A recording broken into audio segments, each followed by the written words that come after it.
Hi, I'm Rory, and with me, as always, is Ken. How are you doing, Ken? Exceptionally well. Thank you for asking, Rory. And Rory and I are grateful you've joined us for the Counselling Tutor Podcast, episode 247. Starting off today with theory and practice, where we take an element of theory, look at how that shows itself within the day-to-day practice of being a counsellor or a psychotherapist. And today we look at Petruska Clarkson's 7-level model. I'm always going to apologize for my pronunciation of Petruska Clarkson's name. I just really struggle with the wording of that. And then into practice partner, where we recognize that many of us will run a private practice, either part-time or full-time, or we'll be building a private practice. And today we are looking at building a referral network. We're looking at a way of generating clients or getting clients that will come from others referring to us, and how we can do that in a smart way. And then we go into practice matters, where we look at an element of practice something that may show itself in our practice room. And Rory, you reached out, you spoke to Sam Shiel on counselling for adoption. And I think this is such an interesting and very misunderstood topic, Rory. Absolutely. And we're very grateful to Sam for clearing away some of the confusion around this subject. Thank you very much. So onwards and upwards, theory and practice. Petruska Clarkson's 7-level model. Say it better than me, Rory. Come on. Petruska Clarkson's 7-level model. Now, in episode 246 of the Counselling Tutor Podcast, we talked about the 5 relationship model, a theory developed by South African psychologist Petruska Clarkson. I think actually she was a psychiatrist.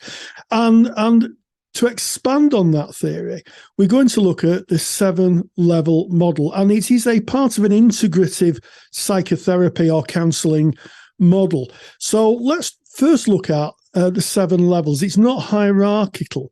It is actually 7 positions of the human being, how we are in the world. And she starts off by talking about a physiological position. So if we think about how we feel, our basic body biology, our physical sensations, temperament, our temperature, that is what she called the first level. And we pay attention to that in the therapy room, because if somebody started to disassociate or started to feel stressed in the therapy room, we need to attend to that. And that again speaks to psychological education or grounding techniques that therapists may do, especially in the world of trauma-informed practice. Level 2, we look on the human being as a mammal. In other words, they're focusing on preverbal experience and activity. And this speaks, I think, to attachment, early deprivation, emotional kind of gaps that clients may have. And how often do we meet clients whose parenting experience has been poor, and they have gaps, and their attachment style is impacting on relationships and on their own happiness? So that's something to consider. And these are all just things we keep in our mind when we're working with a client. And then the next level is something called normative. And I think this is really, really interesting. It's about being aware of experiences and labeling them through names and helping clients give a name to what's going on. And sometimes that name can be the name of an emotion. How often do we meet clients where they just haven't got the vocabulary for the emotion? I know I've worked with young people, I've worked with children, and, I remember one young boy coming into the room, banging his elbow on the desk, and he looked at me and I said, "Ow, that hurts." And he went, "Yes, it does." And it was almost like I was helping him name the emotion he was feeling. And sometimes for those of us who work with children, that's something we have to do because they haven't got the vocabulary, not been taught about it.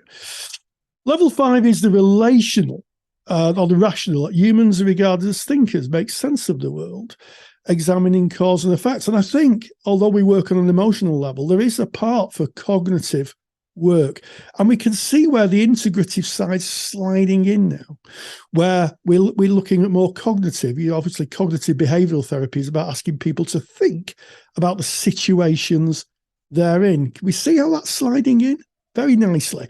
And sometimes we have to realize that people are thinkers, and they may have thoughts that may be disruptive, but they also may have thinking that can support them. And then the 6 is theoretical, and I like 6, storytellers. Humans like to tell stories to make sense of their experience in life. Ever since we sat around the fire in those ancient times, sharing our stories, it still happens now. You don't have to sit in a group of people and somebody will share a story about what happened to them and their experience of it. And that happens so often in the therapy room. And then finally, the transpersonal, and this is Clarkson's kind of stamp, if you like. Transpersonal psychology is spiritual beings moving beyond the rational, dreams and faith and belief. And how often do we sit in the therapy room, Ken, where people are recounting their hopes for the future? Maybe they talk about a dream and I could be this. And we engage with that. We explore that through curiosity and listening. I think this is a really, really useful model because it drills down to the human condition in 7 aspects, Ken. I love it. Yeah, it really does map to the human condition. And I like that it's not a hierarchical, we'll start at number 1 and we're going to work down to number 7. It is whatever presents at the moment that it presents. So it very much follows what the client is bringing. We're going to be able to map it to one of those areas, and we speak here about theory to practice. And okay, so there's the theory and we can understand that. And of course you can download the theory. We'll give you the link to be able to go and get Rory's super duper handout, which kind of outlines this theory for you. But then how does this show itself in practice? How do we see it within our therapy room? And we're going to start at that physiological level, working with the body, conditioning, breathing, relaxation. We may have a client that almost takes my breath away, that we might experience something or see something or way that they present within the therapy room. They may even associate a feeling, a heaviness of my chest and a knot in my stomach. So we're speaking of that physiological level. We're going to be able to see it there so we can map it back. The emotional level is working with those base emotions. This is so interesting when we speak about base emotions. The best analogy of base emotions that I know, that I've heard that fits for me, is that we see in a baby. If you take a baby that hasn't learned to talk, you're going to see the base emotions. When that baby is hungry, it's going to let you know, I am hungry. It's going to get angry when it's angry. It's going to laugh with joy. It's going to be happy. It's going to be sad. These are the base emotions that are shared by all human beings. It really is. It levels the playing field. Sometimes we might see a repression of those base emotions within therapy. It might be a client starts to tell us something that is really really difficult for them, and that they might start welling up and feeling those emotions. And they may even within that moment apologize and say, oh, I'm so sorry, I'm welling up here. And there we are seeing that presentation within our room. And of course we can work with that and acknowledge that those base emotions are shared by all, and that all emotions are welcome within our therapy room. You speaking about that personal, that final one again, I really like it as well, Rory. It's that almost spiritual that transcends what we can say with words and write with words. And it may be that a client saying, I'm having this recurring dream. This keeps on coming up again and again and again. And we might work with that part of what they bring to us, Rory. Absolutely. And why I like this theory is that it speaks to the different layers of being a human being. And those layers appear in the therapy room. And, if we think about the physiological level, that can be things such as sleep, people's disturbed sleep hygiene. It can be repressed trauma within the body. I think most therapists know of the body keeps the score, or the work of Gabor Mate in terms of physiological stresses that appear in the body because of emotional deprivation or of physical traumas. And I think it's really, really useful when clients are presenting in the therapy room to think of them on a physiological level. I don't mean we just think of them as a heartbeat and lung operation, that what they're feeling is ingrained into them as part of their physiology. I also like the normative, collective beliefs, collective values, societal experiences. Those are what produce our unique view of the world. And through the arc of therapy and through the arc of seeing many clients, one of the things I've become to realize is that people have very varying and very different support systems. Some people may have a philosophy. Some people may have the view of the family as their support system. For others, it could be a faith position. For some, in recovery circles, it could be, AA or NA or the structures they're using. And it's really important as therapists, we don't collide with that scaffolding that holds people up. We work with it. And I think by thinking about what are their systems, their stories, their beliefs, we can weave our therapeutic approach around them to strengthen, underpin, and support. I love that. And this is beautifully outlined in the handout. Rory has created a handout. I want to walk you through the handout, then I'm going to tell you where you can get that from. So it's the 7-level model.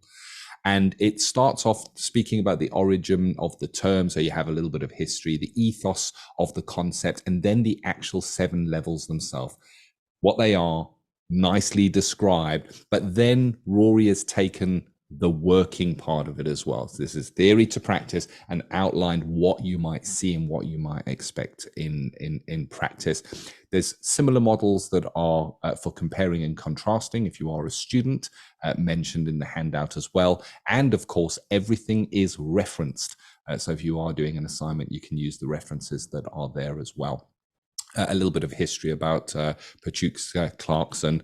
Why do I struggle with that name, Rory? I don't know what it is. It's like I stumble every time I say it. I should be able to. I lived in South Africa for a while. See, I'm holding myself to a high level there. I should be able to say everything. Take it easy with yourself, Jeff. Take it easy. Thank you. So if you want to grab this super duper handout, where can you get it? Well, you go to counsellingtutor.com, click on the podcast tab. It's right at the top of the page, and find episode 247. That's today's episode right there. On that page, you're going to find all the show notes from what Rory and I discussed today with any kind of links to additional information. But right there on that page, you can download the super duper 7-level model handout from Rory. Wow. So there it is. That is our theory and practice. And we now move on to practice partner, where we recognize that many run a private practice, either full-time, part-time, was part of a portfolio career, and we may look to grow that. And today we're speaking about building a referral network. So we have maybe client referrals coming in from significant others, Rory. Yes, and I think it's an integral part of a working practitioner to have a wide range of contacts to whom either you can send referrals to if a client comes to you and it's not in your level of knowledge or expertise, but more to the point that someone can contact you and say, my practice is full at the moment. I've had someone contact me presenting with, and they can be referred to you. And usually referrals start on a very small scale. In my experience, they start with peers who become colleagues after they've qualified, and they keep in touch. And if they're in the local area, and a lot of people in colleges do tend to be in the local area, in my experience, and they may phone someone up and say, I've got someone who's looking for this. I wonder if you could help me. And the nice thing about a referral is usually the person who's referring the person to you knows you personally, knows your practice. One of the things that one of my colleagues says when I refer colleagues is that she says to me, "What's her practice like? What's her practice like?" And I say, "I think she's a good practitioner for these reasons." And it's at that point that my friend will, take or refer someone. She needs to know that the person who she's referring a client to will take good care of them, will act in a way that is in the client's interests. And that referral network, in my experience, grows because you go to conferences, you go to CPD events, you talk to people. And that's partly why CPD events are so great, because you can network with people. You may have a business card or Q code on your phone that people can scan. People have fancy apps now that they can take details. And having that black book, as it used to be referred of referrals, is really important. And more to the point, a lot of work can come your way through having a good referral network, Ken. Yeah, and it's usually free. There's no charge for a referral. You wouldn't charge to refer someone if you had a client, you recognize that they had a presentation where another professional was required, you might make a referral, and you would do that in service of the clients, and others may do that in service of the people they see, whether it be clients or customers or whatever their niche is. They would be referring to you for that same reason. So fellow professionals. And I think that, as we look over this practice partner section that we've put in, maybe it's apparent now that so much of building a private practice has very little to do with counselling or being like a therapist. You can go and work in an agency and counsel all day, or ply your trade all day. But here, a lot of the work is on building the business side of things. It's on working on relationships, and referrals are slow.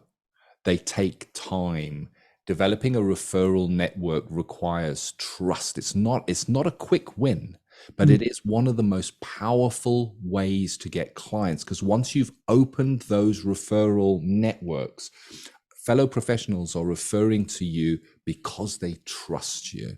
They're a long-term venture, not a quick fix, but they are so worthwhile building as you go. So the concept is that you create a network of incoming referrals from other professionals and organizations. And this requires relationship building skills. Yeah. Because they're only going to refer to you if they know you, they like you, and they trust you. Those are the three elements of the relationship: the know, like, and trust.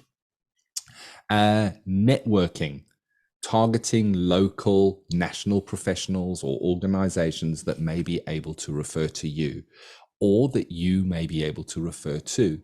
If you are referring to any professional, then there is maybe a chance that they may be able to refer back to you at some level if you develop and build that relationship.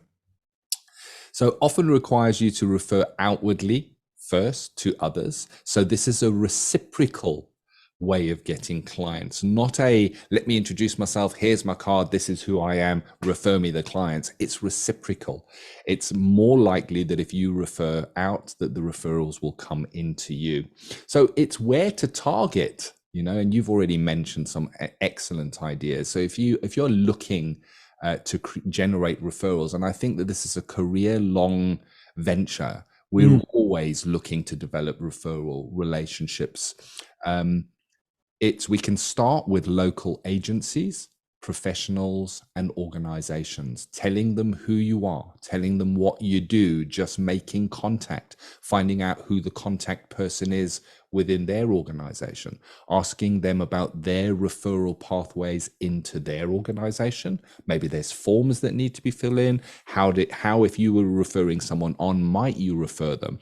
And you'll find it a very easy task to speak to somebody at another organization. If you phone up and say, I'm a counselor, I'm working in the area, and I may from time to time have need to refer people to your service. Can you tell me who I would refer them to and how that would go? They'd be very happy to speak to you. So it's an easy door to open and to get in with if you start with the I wish to refer to you. You already mentioned, Rory, networking with peers. Networking with peers cannot be it's just amazing Yeah. what can come from that. Networking with your peers, and it doesn't necessarily have to all be counselors, but it can be counselors, specifically if your CPD or if your postgraduate training has taken you into an area of specialism. I'm going to use an example. Perhaps you work with addictions. It is a specialism. It will require specialist training and knowledge to be able to work in that area. You may have peers who do not have that training, but they may have clients that present with drinking too much or using drugs, looking for support with that, and maybe there is an opportunity to refer in. So networking and letting people know what it is that you do. And of course, there's always the opportunity of joining a referral network organization. There are many out there. One of the biggest in the world is called BMI. And it's basically where you get together with other business professionals, you share what they do, and they look to their networks and try to share your information where they can. I'm not sold on those referral networks of paying for it. I believe that referral networks should be hard earned. But it is an option, so I wanted to put it in there. And you mentioned this, Rory, and this is vital. If you do CPD training, or you are doing further study or development in your areas, really find out who else is with you on that course. Speak with them, befriend them, and look for professional referral opportunities and pathways between those. So advantages of the referral network. Well, once the referral network is built, referrals can be strong, and it can be a very, very strong flow of clients. You can end up getting the bulk of your work from referrals. I'm very good friends with a therapist working in South Africa, and 98% of the clients that she sees are from a referral. There are strong referrals in. If referred, the closing ratio can increase. And what do I mean by that? Closing ratio is a marketing term, and it means basically for how many people might look at your website or consider having counseling with you. If 100 people looks at your website or sees your directory listing or sees your ad on pay-per-click or whatever it may be and visits your website, how many of those 100 would actually at the end of the day engage with you? Well, with referrals, it is a high percentage. And the reason for that is, as you said, Rory, if a referral is being given by a fellow professional, there is automatically what is called the halo effect. If my GP says this is a therapist and here's their card, I automatically take that to be a trusted referral. Yes. So that you may find that it has a higher conversion rate, to put it in really plain marketing terms.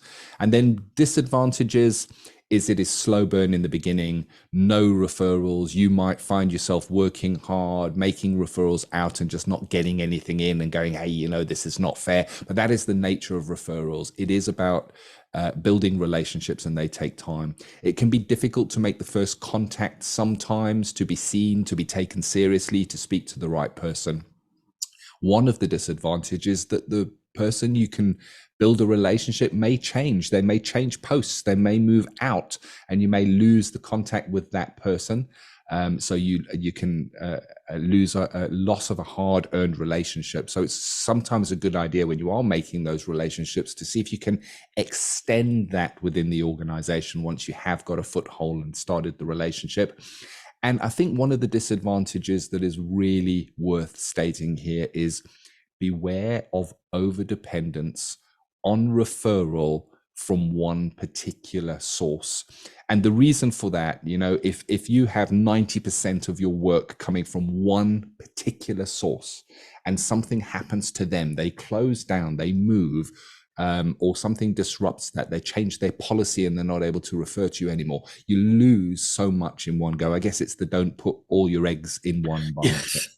Yeah. Rory, I want to hit over to you because you in Counselling Tutor hold our professional relationships. with organizations. And these are, I guess, they're not referral relationships, but it's the same kind of relationship. What are your tips on building relationships? Well, I think to start off with, I think making sure that any relationship comes from a place of truth. Yes. If you meet somebody and you say to them, "Hello, what do you do?" "I'm a counsellor." "Right. Well, I'd like to give you my card, and can you send me any referrals?" Don't think it's going to go too far. So I think it's about exploring common values, understanding, building trust. It's a little bit like the relational models that we've been discussing in the podcast or something. It's also about keeping in touch. So, one of the things I do with people that I have a strong relationship with is we may, if they're near, may go out for a cup of tea with them, have a bit of a chat, catch up with them on Zoom, just be interested about what's going on for them and try and understand a little bit about where they're at. That's part of building a relationship. I also think that picking a relationship with someone who has the same values as you do. Through life, we will meet people who may be very, very eager to get to know us for the wrong reasons, and their values may not match. And I think that, I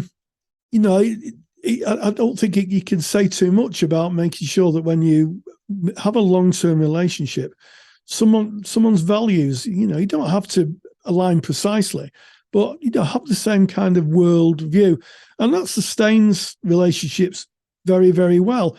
And also, I think within that, realize when a relationship is over. Sometimes relationships just come to a natural end. People move on, and I think that time is the time to say, well, okay, we've had a good relationship.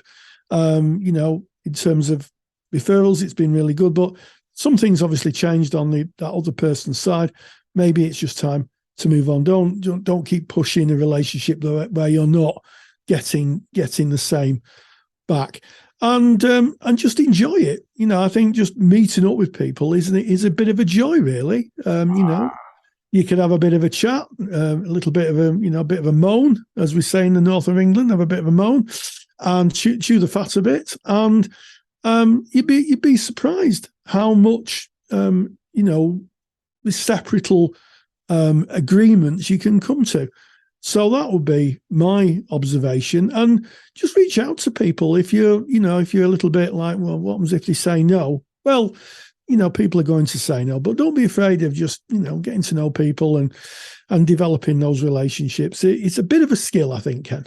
Yeah, and it's a skill that you do very well, Rory. And I love how you've based it in the values and the relationship, because that's what it's all about at the end of the day. If you think about it, it's very similar to counseling, where we know that the relationship is so important. It's the same thing. It's a real human to human relationship. And if you go in with open hands, refer to me with expectations, chances are it may chase away. If you go in with, how can I help you? What interests you?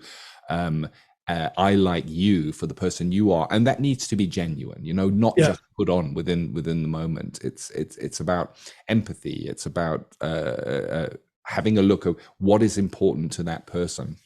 So I've made a couple of notes here: how to maintain a professional relationship. Find the preferred communication method of the person. So, it might be that I keep on phoning them and they never answer my phone call. Well, maybe they prefer emails or texts. So if you ask somebody, what is your preferred communication method? You can use their preferred communication method to communicate with them. And the chances are you're going to get through to them more often than not. And I think it is to be active in the relationship is quite important. So if we're at an event at the moment and it's a CPD event and I met Rory, yes, I might take out my card and say, hey, Rory, I specialize in XYZ. If you ever see that kind of client presentation, feel free to refer to me. Here's my card. But what I might do rather than that is give Rory 2 cards and say, on one of them, just pop your number on there, Rory. Yeah. And then I'll get that number back. So either I've got Rory's card and I'm going to initiate that. So rather than say, when you come across, can you refer to me? I might rather say, would you mind after this event if I caught up with you for 20 minutes? I've really enjoyed meeting and I love to chat more. So be proactive in kind of starting that relationship. Don't rely on them to find your card and pick it out and give you a call. You want to be starting that relationship. Regular contact, and that's not over regular. It's about the right kind of pacing. When you come to the end of that first chat, you might say, well, great, it's been lovely speaking to you, Rory. I'm so glad that we met at that CPD event. I'm so glad I reached out. I loved meeting you today, and I hope that your dog gets better. I'm making notes of what's important. And would you mind if I gave you a call in, let's say, 3 months or something, just to touch base, because I've really enjoyed this. So you set that next appointment for that regular contact, so that you're in line of sight, as it were. Interested in what they're interested in. When I speak to Rory next time, I'm going to say, how's your dog, Rory? Is that paw all fixed out now? And if you can, remember things that are important to them. Maybe their birthday. Maybe it's the anniversary of the day that the agency that they work in opened, 20 years anniversary of their agency. You want to be, that's a great opportunity to just send a couple of lines saying, hey, Rory, I just see that XYZ agency you work for, it's 20 years. That's amazing. All the best. That's it, really. Yeah, and I think Ken summed it up very well. Don't go in with open hands, go in with an open heart, and just meet people. And it may be, I think that maybe somebody might not get a lot of referrals off, but you might think, oh, they're a really nice person. I'd like to, hang out and spend some time with them. So you made a new friend, a new contact. So I think that's a useful thing. But it is all about building relationships. I think any aspect, whether it's business or private life, even when I do my shopping and I go to the checkout and I'm served by the same person, how are you doing? It makes the day go by and people remember you.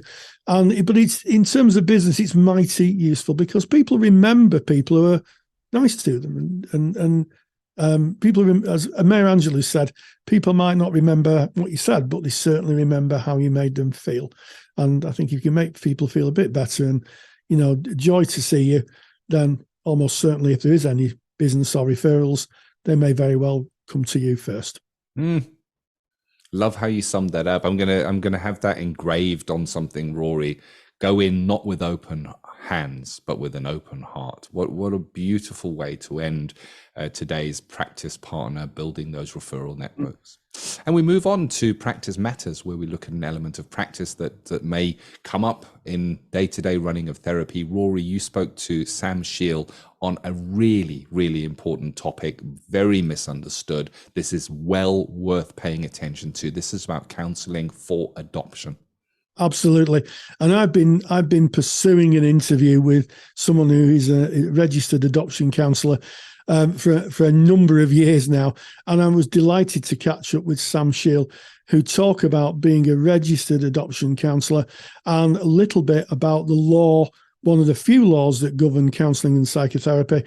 Certainly in England, there are laws in Scotland, there are laws in Wales, there's laws in Northern Ireland. Sam is going to be talking specifically about English law, but there is a strong connection between all the other areas that I've talked about. And she talked about being a registered adoption counsellor. And this is what she had to say. One of the many questions that gets asked, certainly in our Facebook page and certainly on a personal level when I meet colleagues, is the rather complicated and sometimes mysterious process of working with clients who may be going through the adoption process or have in fact been adopted and want to talk about adoption issues. In December 2010, the law changed so that only counsellors and psychotherapists who are registered with adoption agencies, which is effectively registered with Ofsted, are able to offer specialist adoption services. And these amendments were to the Adoption and Children's Act of 2002. And the thinking behind it was that those individuals affected by adoption would get specialist service and specialist support. Now, this law is only applicable in England. In Scotland, it's slightly different. And in the Republic of Ireland, it's slightly different again. And I believe it's in Wales. But generally, we're going to talk generally today around working with adoption issues. So it's my great pleasure to introduce Sam Shiel, who is an adoption counsellor. And to be totally transparent, it's always a joy talking to Sam because you were a former student of mine. So Sam Shiel, thank you so much for joining us. Hello. Hello. So you're an adoption counsellor. So can you just tell us a little bit about the mechanisms that you've had to put in place, your training and your journey to be an adoption counsellor, and I guess to fit in with this law that came in 2010? Yeah, my training in order to do the adoption work is I have studied the DDP training, which is dyadic developmental psychotherapy, parts 1 and 2. I've also more recently studied the adoption support certificate as well. So I've been working with adoption since 2017.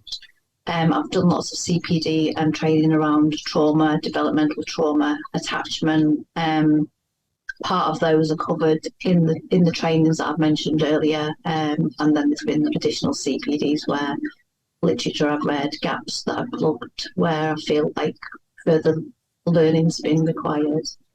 So right off the bat, you talked about the specialist training you'd done. Why is it important, do you think, or what is the importance of having specialist training to work with that particular client cohort, those who've been adopted? A lot of it is around the fact that the developmental trauma.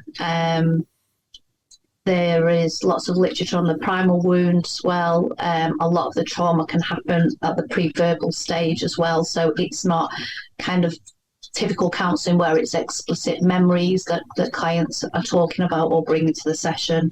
It is about the attachment wounds and the non-verbal kind of stages where, the trauma happens in reality. So it's about having a really strong awareness of the attachment and developmental trauma. Yes. So, I mean, I guess that's something that may not be covered in first trainings, and also acknowledging the fact that maybe even if a person has had a happy adoption with a loving family, that the wounds and the processes of attachment may have already been damaged or in place before they're adopted, and working with those.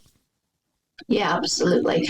And it some people get quite frustrated, but it is a given that even adoption that happens really early on, there is still a trauma because there is that maternal bond that is broken instantly. And it's also about acknowledging things. There's lots more literature now about in utero trauma, things that happen even prior to birth. Quite a few of the young people that I've worked with as well that have been adopted really early, they also have comorbidities around fetal alcohol syndrome and things like that have happened sort of prior to birth as well. So it's about having awareness of those things as well and how they impact on the individual. Yes, and just to think a little bit about the mechanisms of this, because one of the questions we get asked from the listener quite often is, well, how do I become an adoption counsellor? How, what is the process of that? So you've talked about the training, but what's the mechanism then of, I guess, becoming registered with Ofsted here in England? It's still really complex. It's not an easy route. I've been doing the work through an organisation since 2017 who are Ofsted registered. The frustration is I am the same person with the same skill set that in my private work, if I was approached to say, and you work with this presentation or this young person or adult, whoever that be, I've had to decline and say no, because me as an individual is not Ofsted registered with regards to, and it isn't just about Ofsted registration. Some people think, well, I've been a childminder and I've been Ofsted registered. It is specific Ofsted registration for adoption work, and it isn't geared up, unfortunately, for individuals in private practice. There is a lot required to that registration. Annually, I think it's in the region of £800+ to keep kind of going with that registration, and you've kind of got to prove your validity. Additionally to that, funding can be offered to people and young people affected by adoption through the Adoption Support Fund. But they're very specific over what they will fund, and there's very specific therapies that they will only fund, and counselling isn't one of them. So that there seems to be gaps for adults that are saying, I've been adopted or I've been affected by adoption, I want counselling, I want to choose my own counsellor, because, we're talking about developmental trauma and attachment. The relationship's absolutely vital. People want the luxury and should have the luxury of being able to choose their own therapist. But unfortunately, because as private practitioners, people are, it's really difficult to do the work. People don't have that luxury to choose their own therapist. So there are organisations out there now where you can kind of attach yourself onto an organisation and take referrals from the organisation. The implications of that is sometimes they want some kind of payoff of you do work for them or alternative work for them in order to kind of use their services. And, they will heavily vet your qualifications, your references and all those kind of things to show that you are credible to do the work. One thing I found really useful as well is to make sure I've sourced a clinical supervisor who is also an adoption support therapist as well, because there aren't many people that can do it. That there are things that come up that, you need to be able to have those conversations around, this has come up and how's best to approach. Well, you walked us through the theory and the complexities of working as a adoption specialist. I'm going to use the term. You haven't used that, but I'll use the term. Now, there's a lot of confusion about what constitutes working with adoption issues. So if someone comes to you, a therapist in general, with issues, say, of emotional difficulties, or if they come with issues maybe of relationship difficulties, the kind of standard things that may appear in the therapy or present in the therapy room. And then as you're working through therapy, they say, oh, by the way, have I been adopted? Does that automatically mean they have to be shifted to a specialist therapist, or can a skilled therapist still work with them? This is a grey area, and unfortunately there are many grey areas around the adoption work, because I've had clients that have come to me that they've either previously feared raising the fact that they're adoption because previous therapists might drop them, or they have actually been told that I can't continue to work with you, which is really harmful to the relationship. Current thinking is more along the lines of, if they're not coming with adoption specifically, then you can work with the material that the clients bring in, but not specifically with the adoption. My experience of adoption is it's very difficult. We're complex beings. It's very difficult to separate parts of ourselves of what's about the adoption and what's completely separate. So, yeah. It's complex. Again, it's difficult to separate and define the two of, and some people will have been adopted really young on and say it's nothing to do with adoption and my adoption doesn't affect me, and I've had great adoptive parents and I've had a really good life, and then there's literature which would contradict and say, that there is always trauma around adoption, even really young adoption and really, really happy, stable adoptive parenting. It sounds like a really complex area for practitioners. And, what would your observations be for somebody who, is in that situation? They start working with I'll use the term the bread and butter of therapy, relationships, esteem, that type of thing. And then all of a sudden, as the therapy progresses, the relationship is built. They find themselves with the elephant in the room, which is the adoption. What would your observations be of how a therapist may want to kind of put their planning or thinking in place? Transparency, definitely straight away with the client of kind of where they were at, how big a part this was going to be an influence on the work. Maybe for them to source a clinical supervisor who has adoption specialist training and kind of have those conversations around, is it feasible to separate this work? Is it an option to kind of pause the work that they're doing and signpost to somebody who works specifically with adoption? How long's a piece of string? I guess it would depend on many variables, to be honest. Yeah, and what you've described is good practice there. When we come to anything, I guess, in our practices where we're not sure, then our first port of call is supervision. Our second port of call may be our ethical body, to try and get a view from our ethical body. In your view, as someone who specialises in this field, has done CPD, has an understanding of why maybe this regulation has been put in place. What do you think of the dangers to the client of a therapist who presses on, not trained in this area? What are the potential dangers for the client? Well, as always, it's risk of harm to the client, isn't it? It's dabbling in areas of work where we're not trained. There isn't the level of competence that's required. It's difficult because there's many aspects of adoption work which could come up in other areas. You could get young people that have experienced developmental trauma and attachment wounds from birth families that they've lived with. You get people with similar presentations that are kind of looked after under the care system.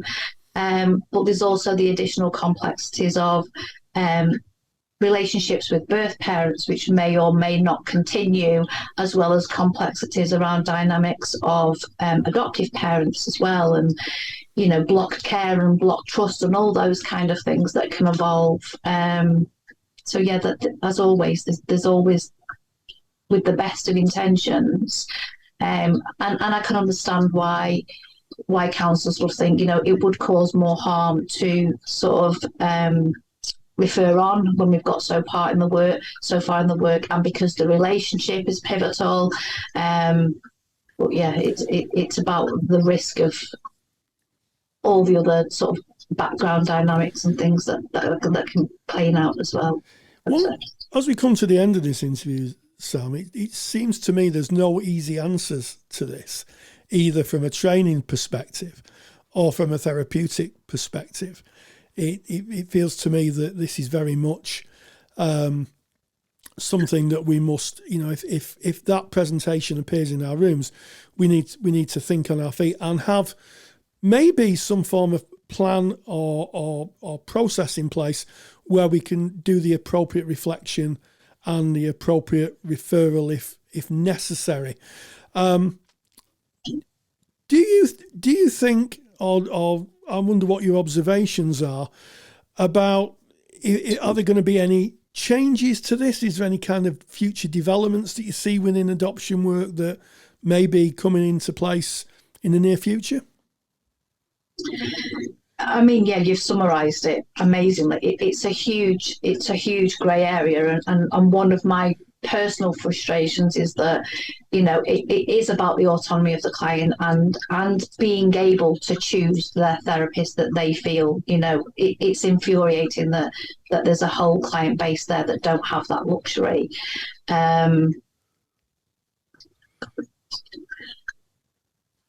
It's all right. It's okay. I can just edit this bit out. It's fine. I've gone off on one. There are lots of rumblings and changes with regards to people are really I'm noticing, and it's something that obviously that I hone in on lots of different forums and groups, that it is being spoken about more and more. It's really being put out there. I think adoptive adults are really making their voices heard in that, with their frustrations. So there is what I've done now. I mean, and this is the first opportunity now where I've been able to offer adoption support counselling in my private practice, because organisations are putting things in place where you may have to do specific training with them. You may need to go onto their register, and kind of there's a bit of a trade-off around expectations from them, so that you can then do this work. So this is all quite new. There's talk of there being different registers as well, where you don't have to kind of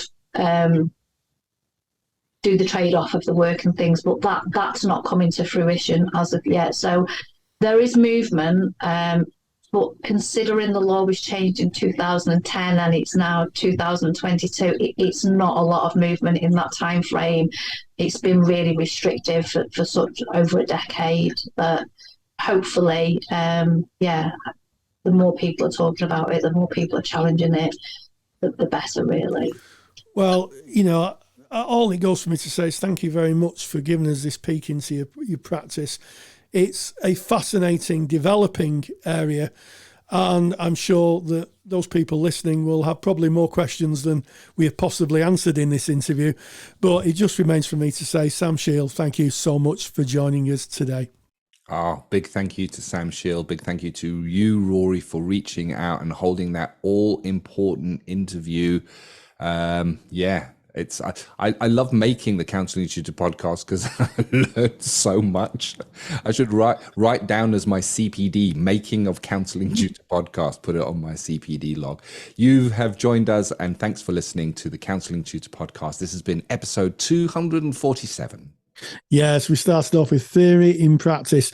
A development of episode 246, we talked about Petruska Clarkson's 7-level model, another indication of integrative psychotherapy.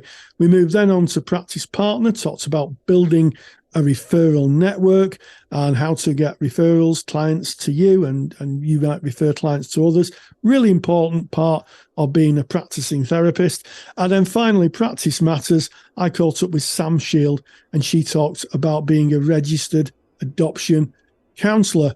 And as always, stay grounded and stay safe.